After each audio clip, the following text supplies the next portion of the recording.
মাইক্রোফোনের আজ যতদূর যাচ্ছে এই এলাকার সুধী নাগরিক মণ্ডলী, আমাদের সঙ্গে উপস্থিত আছেন এই এলাকা থেকে নির্বাচিত জেলা পরিষদের সদস্য এবং জেলা পরিষদের সভাধিপতি কাবেরী দাস।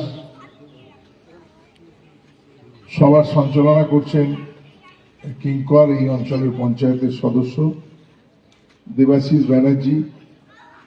আমাদের এই এলাকার অত্যন্ত বিশিষ্ট নাম দীপক ধারা, হান্নান কাজী, রুমি সোনিয়া, আমাদের পিন্টু আছে এখানকার পঞ্চায়েত মেম্বার, আর সুষমা মণ্ডল পঞ্চায়েত সদস্য সহ আরো বিশিষ্ট জনেরা।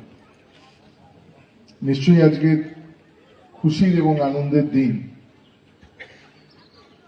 মানুষ, মামাটি মানুষের সরকার মাননীয় মুখ্যমন্ত্রীর নেতৃত্বে একাধিক প্রকল্প, যেমন 94টা প্রকল্পের মাধ্যমে মানুষ উপকৃত হচ্ছে, ঠিক তেমনি ভাবে মানুষ সমষ্টিগত ব্যাপারে মানুষ বেঁচে থাকার জন্য যেগুলো প্রয়োজন সেগুলো প্রতিনিয়ত মানুষের সরকারের তরফ থেকে আমরা মানুষের কাছে পরিষেবা পৌঁছে দিচ্ছি। আপনারা জানেন 2011 সালের আগে অবধি 34 বছর বামেরা শাসন করেছে। 2011 সালের পর আপনারা পরিবর্তন করেছেন। 2011 আমাদেরকে এই এলাকা থেকে কাজ করার সুযোগ করে দিয়েছেন। 2016 আমাদেরকে এখান থেকে কাজ করার সুযোগ করে দিয়েছেন। 2021 এই এলাকা থেকে আমাদেরকে কাজ করার সুযোগ করে দিয়েছে এবং দীর্ঘ 15 বছর মামাটি মানুষের মাননীয় মুখ্যমন্ত্রী মমতা বন্দ্যোপাধ্যায়কে আপনারা বাংলার মানুষের কাজ করার সুযোগ করে দিয়েছেন। আপনারা যেহেতু আমাদের কাজ করার সুযোগ করে দিয়েছেন, আমাদেরও আপনাদের কাছে বলা, আমরা 15 বছর আপনাদের জন্য কি কাজ করতে পেরেছি। এই 15 বছর 2011 থেকে 2016 অবধি আমরা মানুষের জন্য কি কাজ করেছি আমরা আপনাদের কাছে বলতে এসেছি। আমি নিশ্চয়ই সময় নষ্ট করব না। এরপরেও আমার আরেকটা জায়গায় এই পানীয় জলের উদ্বোধনের অনুষ্ঠান আছে, সেটা বেলারি মৌজায়। আজকে দাঁতপুর, ধুলোসিংড়ে আর বেলারি অঞ্চলের বেলারি মৌজায়। কিন্তু এই উলুবেড়িয়ার জন্য কি করা হয়েছে, উলুবেড়িয়া দক্ষিণ কেন্দ্রের জন্য কি করা হয়েছে, নিশ্চয়ই আপনাদের 2-4টে কথার মধ্যে বলতে চাই। প্রথমেই যদি আসেন মানুষের বিদ্যুৎ, আজকের দিনে বিদ্যুৎ অত্যন্ত গুরুত্বপূর্ণ। বিদ্যুৎ ছাড়া মানুষ কেউ থাকতে পারে না। গরমকাল আসছে, পাখা, আলো সন্ধ্যের পর, সবাইরই কম বেশি মোবাইল ছাড়া এখন মানুষ থাকতেই পারে না।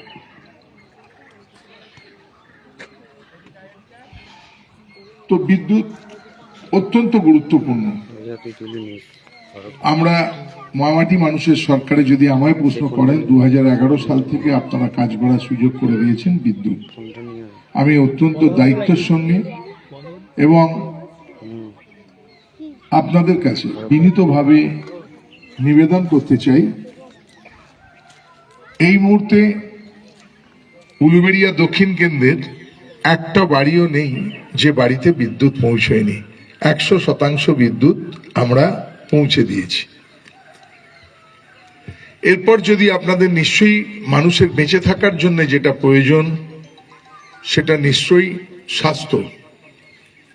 আপনারা দেখেছেন 2011 সালে যারা এখানে প্রবীণ আছেন বা যারা, আপনাদের সবটাই ধুলোসিমলা অঞ্চলের উপর, ধুলোসিমলাই হাট, ধুলোসিমলাই বাজার সবটাই যেতে হয়।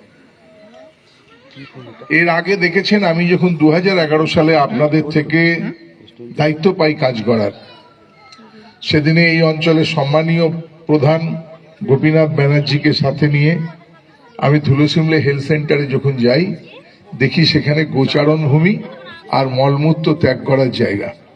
আপনাদের মনে আছে নিশ্চয়ই, আমি নিশ্চয়ই আপনাদের ভুল বলবো না। ডাক্তার নেই, নার্স নেই, কিছু ওষুধ নিয়ে বসে আছে ধুলোসিমলা গ্রাম পঞ্চায়েতের তলায়। আর আজকে দেখুন সেই ধুলোসিমলে প্রাথমিক স্বাস্থ্য কেন্দ্র আমি প্রথমেই বিধায়ক তহবিল থেকে টাকা দিয়ে, পরবর্তীকালে সাংসদ তহবিল থেকে টাকা দিয়ে ওটাকে হেলথ সেন্টারে আবার নিয়ে গেছি। এবং ওই হেলথ সেন্টারে শুনলে নিশ্চয়ই আপনারা জানেন বা পরিষেবা পান, ওই হেলথ সেন্টারে মায়েরা, গর্ভবতী মায়েরা, ওখানে প্রসূতি বিভাগ আমরা চালু করে দিয়েছি ওখানে থেকে, এবং ডাক্তার সর্বটাইম থাকছে। এর বাইরেও দেখবেন আমরা সুস্বাস্থ্য কেন্দ্র যেমন করছি, ঠিক তেমনি ভাবে স্বাস্থ্য মানুষের একটা অত্যন্ত গুরুত্বপূর্ণ। সেই স্বাস্থ্যের ক্ষেত্রে মানুষ অনেক সময় আমাদের কাছে যান, যে বলেন যে আমাদের দুরারোগ্য কোনো রোগ পিজিতে ভর্তি করে দিন, মেডিকেলে করুন, আরজিকর করুন, প্রতিনিয়ত আসে। কিন্তু আজকে শুনলে খুশি হবেন, মাননীয় মুখ্যমন্ত্রী মমতা বন্দ্যোপাধ্যায়ের নেতৃত্বে আপনাদের পরিষেবা দেওয়ার ক্ষেত্রে উলুবেড়িয়াতে অমর কথাশিল্পী শরৎচন্দ্র চট্টোপাধ্যায়ের নামে মেডিকেল কলেজ চালু হয়ে গেছে, নিশ্চয়ই আপনারা দেখেছেন। আগামী দিনে উলুবেড়িয়ার মানুষকে আর কলকাতায় যেতে হবে না মেডিকেল কলেজে, উলুবেড়িয়া থেকেই মেডিকেল কলেজের চিকিৎসা শুধু পাবেন না, এখানে 100 জন ছাত্র তারা মেডিকেল কলেজ পড়ছে, 3rd ইয়ার এখন চলছে, 3য় বর্ষ চলছে। নার্সিং ট্রেনিং স্কুলও চালু হয়ে গেছে, নিশ্চয়ই জানেন। উলুবেড়িয়াতে নার্সিং ট্রেনিংও চলছে, কলকাতায় নার্সিং ট্রেনিং নিতে হয় না।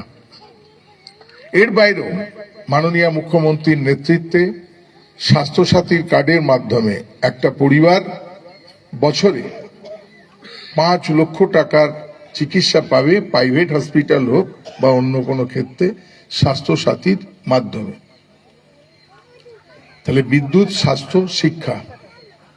এবার আসুন শিক্ষা যদি দেখেন, গ্রামীণ আইসিডিএস সেন্টার বলুন,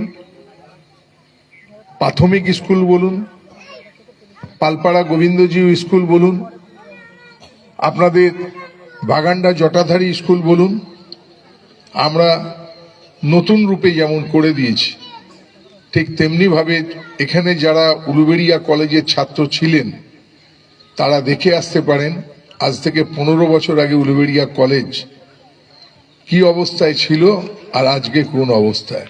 প্রায় 10,000-এর কাছাকাছি ছাত্র উলুবেড়িয়া কলেজে পড়ে, শুধু নয়, প্রায় প্রত্যেকটা অনার্স, আমরা প্রত্যেকটা স্নাতক স্তরে প্রতিটা বিভাগের অনার্স যেমন করে দেওয়া হয়েছে, শিক্ষার মানও উলুবেড়িয়া কলেজের আলাদা রূপ পেয়েছে। এর বাইরেও কারিগরি শিক্ষায় আজকালকার খুব প্রয়োজন, কারিগরি শিক্ষার মাধ্যমে লোকের কর্মের সংস্থান। আপনারা শুনলে খুশি হবেন, এই 15 বছরের মধ্যে আমরা